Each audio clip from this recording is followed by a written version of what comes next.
we have two personalities that parallel each other, even though their stories are dramatically different.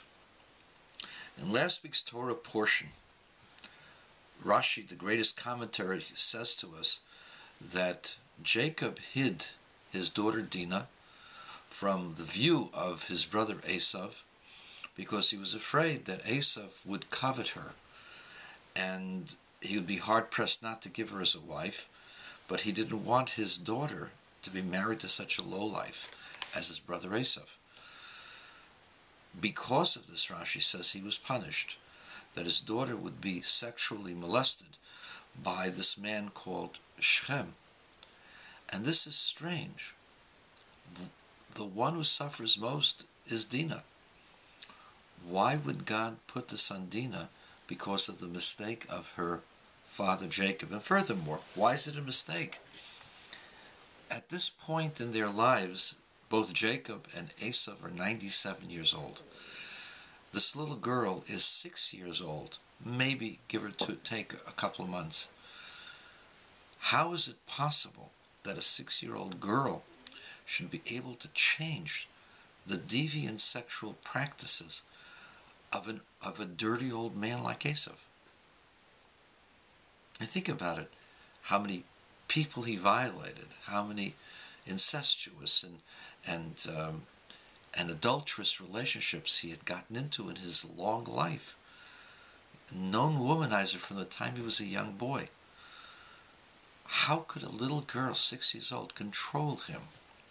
And why would she fall into the hands of a lowlife like Shechem? And the answer lies in who she was and how she became a girl. You see, her name is Dinah. Dinah is an unusual name. Most people are named because of something positive, such as light, aura, compassion, ruchama, comfort, nachama. Things like that would be proper.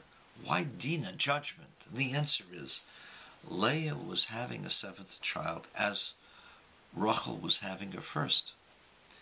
And Leah was afraid that if her child would be a boy, then she would have 7 boys, and Rachel would not have more than 1 boy.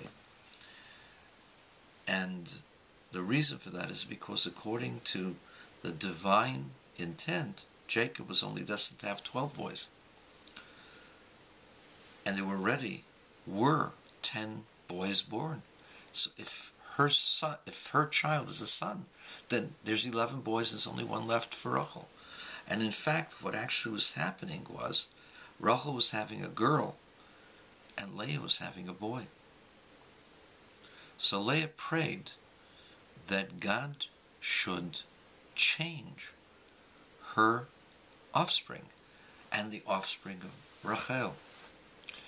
And Rachel gave birth to a boy, and Leah gave birth to a girl.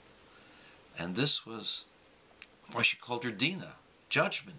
She made a judgment that Dinah should be changed. But what happens here? Dinah is supposed to be a boy, and she's transformed into a girl. Yosef's supposed to be a girl, and he's transformed into a boy. And now we get this incredible parallel between their lives with different destinies. Esav, and anybody like Esav,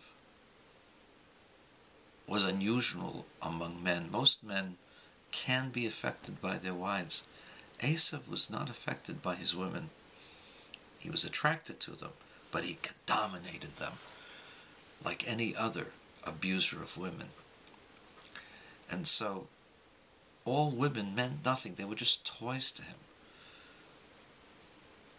Dinah, on the other hand, her femininity came not from nature, but came from God. Because it comes from God, there's no way you can dominate her feminine nature, because it's indomitable. You can't get enough of it. You can't dominate it and say you've gotten it. You've used it, you've destroyed it, or whatever. Her nature comes from God, and therefore it can't be dominated, and you can't get enough of it.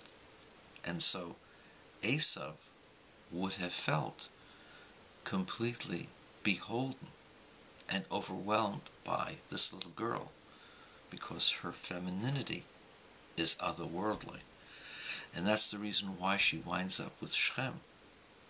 Shechem is a lowlife, true, and he attacks women wantonly, brazenly. But why does he fall in love with a woman he rapes? Usually rape is a violent crime, and you hate the person that you rape.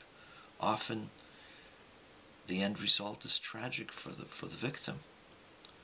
The answer is he found her captivating like no other woman he had ever met, because her femininity was different. He could not get enough of her, nor could he dominate her. And he desired her and couldn't be without her. That's why he held on to her. And had the tribes allowed it, she could have controlled Shechem and transformed him, just as she could have transformed Esav. That teaches you something, that if something is not natural, but the person, or it becomes created by God, then that person is special and has greater powers than someone endowed with a natural ability for that particular thing. And that is why a convert, a Ger Tzedek, is so honored by God, because his conversion to Judaism comes from God himself.